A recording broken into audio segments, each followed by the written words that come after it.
Today we'll talk more about solving trigonometric equations. But before we talk about it, let me remind you that we did questions like that in the class. But now I'm going to give more questions. All right? So, we have first question is 4 plus cosine 0. Think of it like you're solving a linear equation. 4 plus 7x equals 0. How would you solve that? You will have to take the 4 over there and keep the 7. 8 divided by 7. So simply, it's like solving linear function, okay? Nothing new. Okay, so let's rearrange that. 7 cosine theta is a negative 4. What do we divide both sides by? By 7. And where you end up with what? Okay. Now, the sign of the function is negative and it has a value which is between negative 1 and 1, which is okay. First step, as I said, I did last step. Let's find the reference angle. And the reference angle is the inverse cosine of 4 over 7. Do not put negative at this level. Negative, as you remember, we use it to find which quadrant is the angle. So rule number 1, don't put that one at all. And the answer in this case, ladies and gentlemen, will be 34.8. I did my homework. What do I mean by homework? I used the calculator already. All right? So shift cosine and the answer. The second step, we call it the step of the quadrants. We need to know which quadrants the cosine is negative. As you all know, if you remember, that we said plus, plus, plus, plus, minus, minus, minus, minus, a plus, and minus, a plus, minus. First one is sine, the second one is cosine, and the third one is tangent. So you can tell the cosine negative is in here and is there. Second and third. Second and third. The reference angle is 34.8 and 34.8. So in order to find the final answer, what do? We go from the 0, turn anticlockwise. So how do we get this answer? Your third step is trying to find out the answer by using the sketch. Look at it. It's all 180. Take away 34. So 180 minus 34.8. How about the second one? All the way. And look it up. It's 180 plus 34.8. All right? So that's 214.8. And the other one, all right, 145.2. These are two only possible answers you would expect. If you want to double check, take each one separately and plug it in here. You must have very, very, very close to 0. Second example. 3 sine theta equals 2 cosine theta. These questions are from your lecture notes. All right. I need to keep the numbers on one side and I need to keep one function on one side.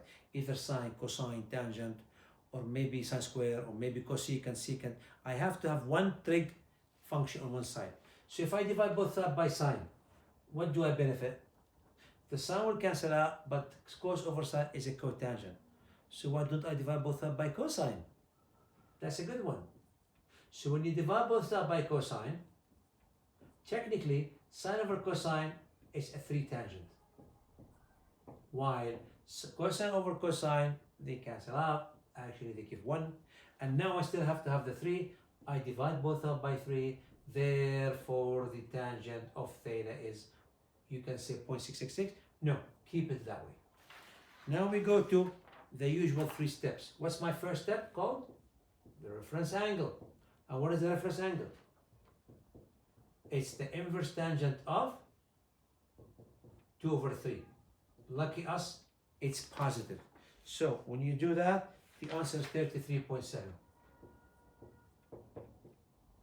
Second step, we need to know what's the location of this reference angle. What do I know? I go and check this sign. It's a positive 2/3. The tangent is positive. It's either there or there. And remember, the reference angle is the angle between the x-axis and the final side. The x-axis and the final side. So that's the reference angle. That's the reference angle, all right? 33.7. Now that's your second step. You decided which quadrant you need, and at the same time, you want to find the angle. So first answer, you're very lucky. So number 3, if you're looking for theta, the reference angle is the same as the angle. This is called theta, but that is called RA, and they are equal since they are always in the first quadrant. So that's your first answer. What is your second answer? It's going from here 180 plus that one. And the answer for that, 213.7 degrees. Do you like to put them as a solution set? Sure, you can do that. Theta is the smaller one first in degrees, and the second one or the larger one. So this has been ordered in ascending order. Why not? Nice to be neat. Let's look at the third example. We need to leave the cosecant alone. So what do? We take, some people write cosecant this way, by the way. C as C. C as C. Is that wrong? No. Actually, this is the official one. Divide both sides by 3 and 3. But guess what? The calculator cannot use shift cosecant. We don't have that. But we know one of the identities we learned that cosecant is the reciprocal of the sine. Oops, that's beautiful. How can we solve that? Flip both sides. It means sine A over 1 equals 3 over 5.5. You can leave the negative here, you can leave it here, whatever you wish. It doesn't matter, either way, it's always correct. Sine A over A1 is always sine. So now, guess what? We are back to the normal question. So what's the first step? The reference angle is the inverse sine of do not put any negative answer. Why? Because reference angle is always positive. So don't waste your time by asking stupid questions. I know there's no stupid question, but sometimes we keep forgetting.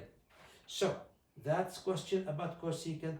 The angle is 33. I hope I'm right. 33 point something. I'm going to round it. Rough rounding. All right? So reference angle is 3.3. What is my second step?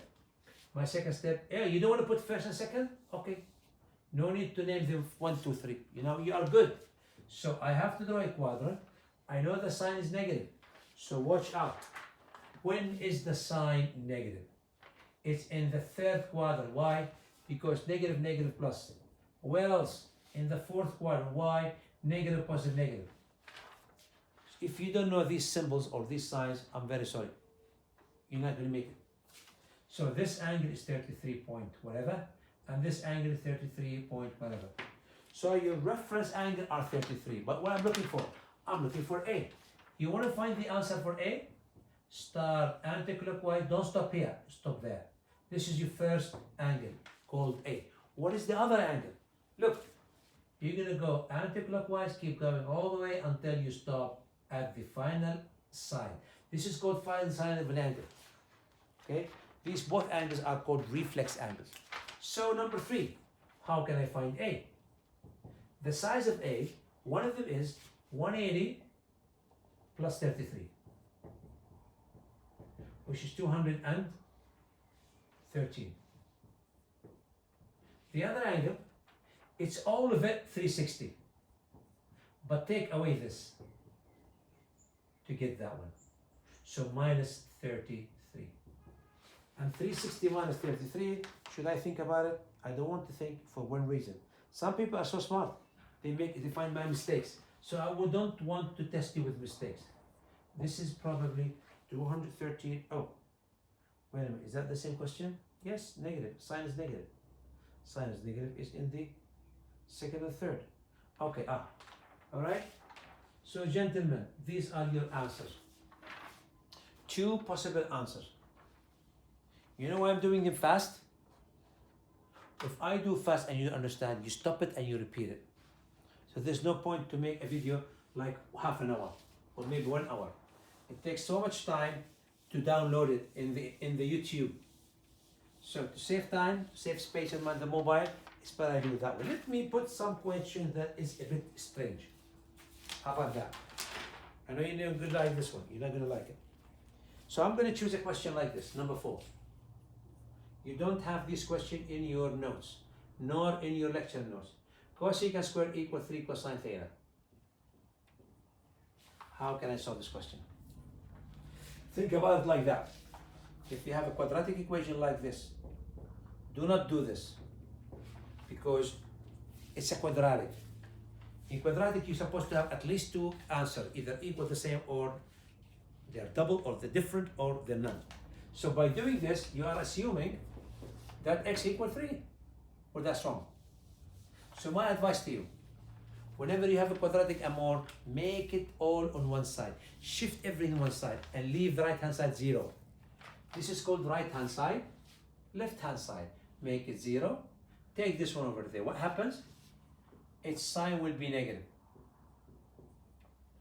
Now, the famous way of solving quadratic equations, factorization.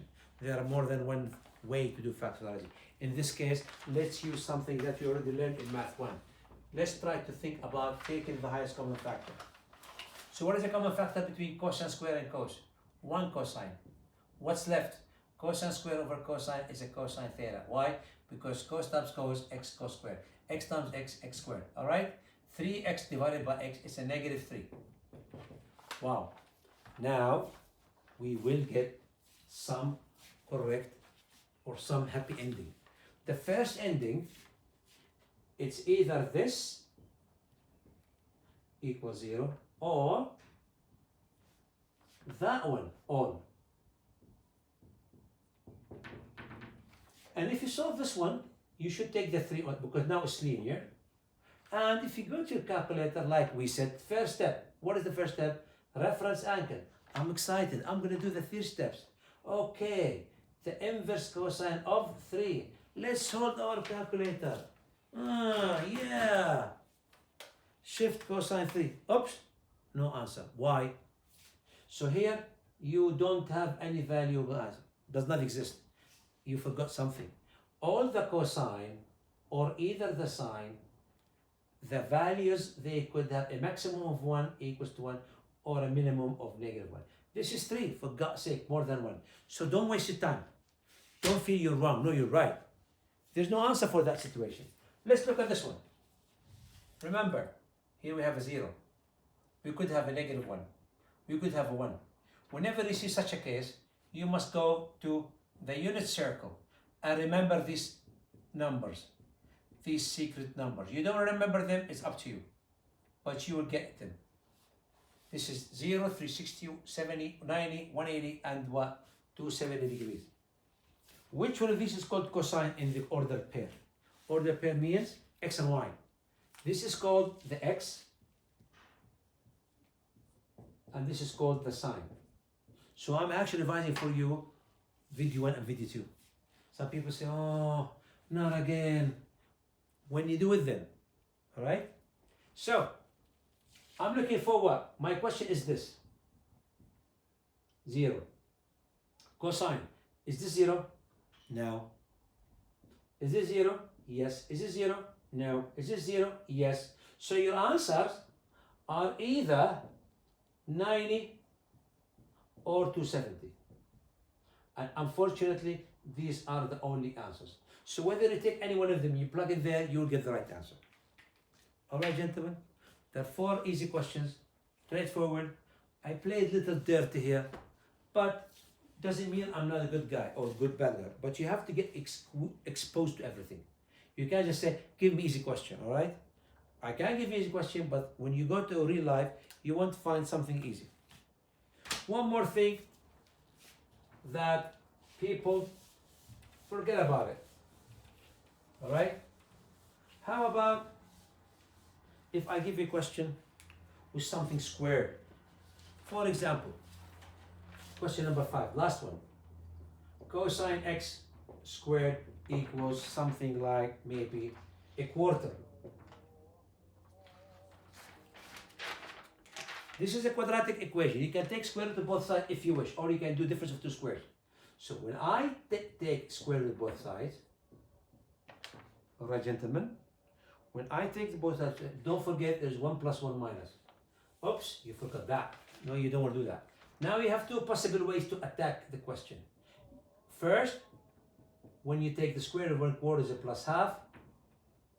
And the second part is whenever cosine x equals a negative half. And then deal with the question as if it's two separate questions.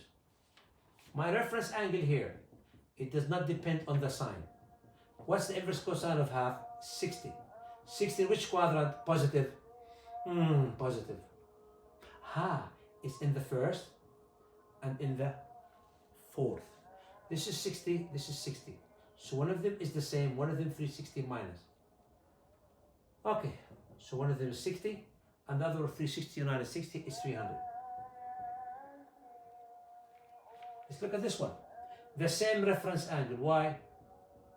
Because we don't care about the minus, and the answer is 60. All right, gentlemen? Now, which quadrant is the cosine negative? Must be second, must be third. This is 60, this is 60. So you have two possible answers. What are these two possible answers? This or that. So x in this case, 180 minus 60, which is 120. And the other possible answer, 180 plus 60, which is 240. So gentlemen, the final answer. All possible answers. We need to put some ink, right? 60 is the smallest. You get 120 is a bit bigger. You get 240 is a bit bigger than 120. And the last biggest answer is 300 degrees. You can have the answer in, if you wish, you can have the answer in radians. So, these are 5 nice questions that you can depend on, solve and practice. Please go for it. Prepare yourself before this Saturday for my quizzes, and anybody else welcome to see.